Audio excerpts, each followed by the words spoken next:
Mesdames, Messieurs, à notre chronique d'aujourd'hui, nous mettons le cap un petit peu sur le centre de l'Afrique, soit la crise rwando-congolaise.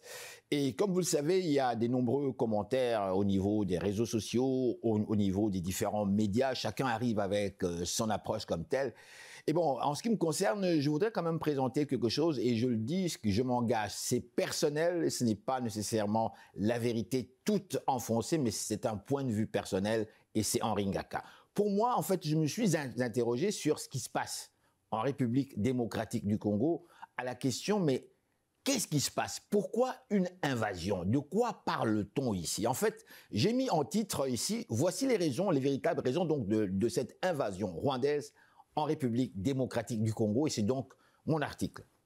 En fait, on se demanderait, M. Paul Kagame, le président, se cacherait-il actuellement au Congo-Brazzaville et préparé pour envahir la ville même de Kinshasa avec le retour au pouvoir de Joseph Kabila?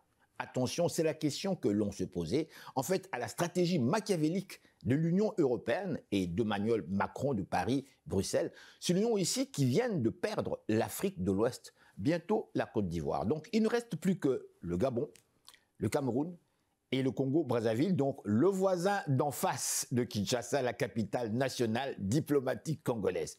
Kagame se préparait-il, selon certaines sources, à attaquer Kinshasa après Goma avec l'aide de la France et de l'Union européenne? C'est la question qui est posée ici, et Kinshasa donc se doit de planifier à court et long terme en préparant sérieusement sa sécurité et la sécurité donc de tous les territoires congolais. Il est donc évident que l'Afrique anglo-saxonne, en complicité avec l'Occident, selon certaines sources, veulent absolument et gratuitement, sinon à très bas prix, leur part du gâteau congolais, sans les Congolais stupides et cupides selon eux. Madame, Messieurs, chers amis, ainsi, on comprend mieux les motivations profondes de cette invasion rwandaise, possiblement de l'Ouganda en République démocratique du Congo.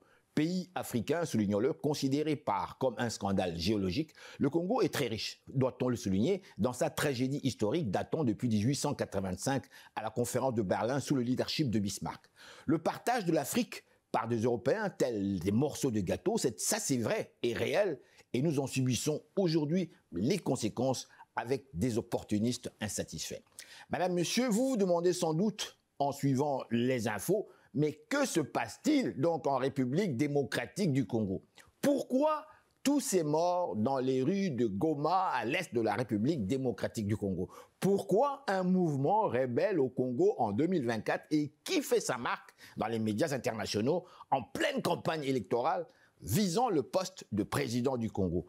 En quoi consistait ce message agressif inutilement? Qui était derrière ce message officiel? En fait, ce sont des questions que l'on se pose. Et nombreux citent ici la complicité internationale avec des pantins africains, en fait, affamés, marqués par l'esprit du lucre prononcé.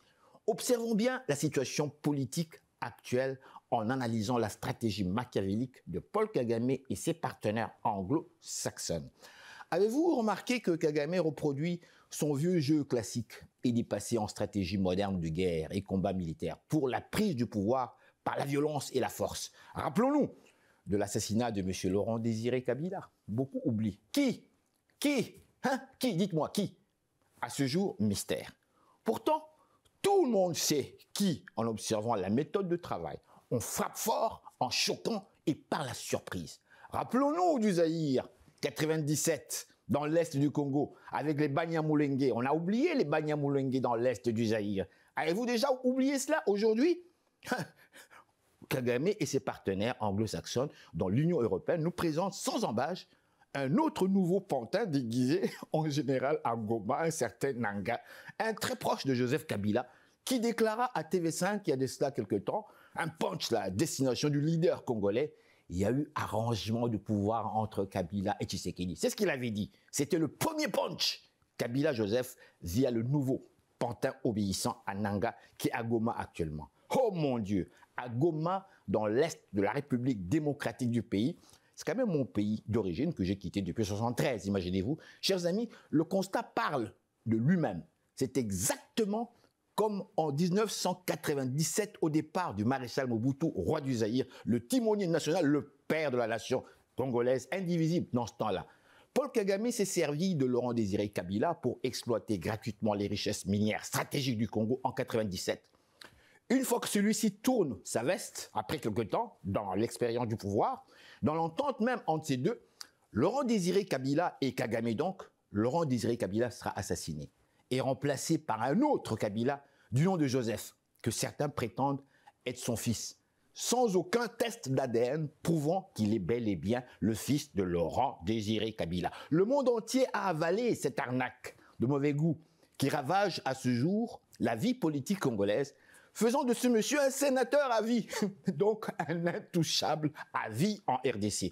Et voici les conséquences dramatiques.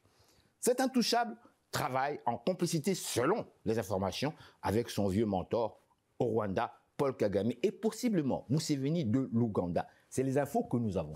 Lorsque nombreux se demandent « Mais pourquoi le Rwanda, un petit pays africain, attaquerait-il le Congo ?» La réponse tangible est fort simple.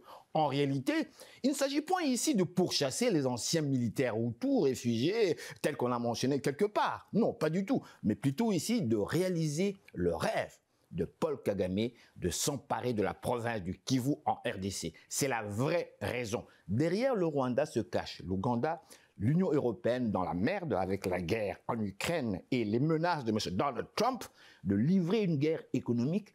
Voici les véritables motifs de cette fausse guerre, envahir l'Est de la République démocratique du Congo en assassinant hommes, femmes, personnes âgées et enfants dans le but avoué de profiter sans gêne au vu et au sud du monde entier, pire, profiter gratuitement et illégalement des richesses minières stratégiques en République démocratique du Congo, en faisant croire au monde entier des fausses raisons des accords non respectés. Le Rwanda de Paul Kagame prépare cette guerre depuis 1996. Le Rwanda a participé dans les missions de paix dans les guerres en Afrique, dans le but de se préparer à envahir la RDC. On le sait ça. Le Congo doit absolument évaluer sa capacité militaire, de s'engager dans une guerre en s'associant avec des alliés fiables afin d'assurer et de pouvoir vaincre son adversaire qui n'attend que cela pour envahir le reste et implanter un régime à sa solde. Qui, croyez-vous, se prépare à revenir au pouvoir, selon nous? Un Joseph Kabila et sa bande, dont Moïse Katumbi et suite. Je dis ici, attention aux Congolais, l'heure est grave. Oui à l'unité nationale et non au tribalisme. Voici, c'est plutôt mon point de vue ici. Je crois que c'est l'heure de vérité à sonner en République démocratique du Congo. Merci beaucoup.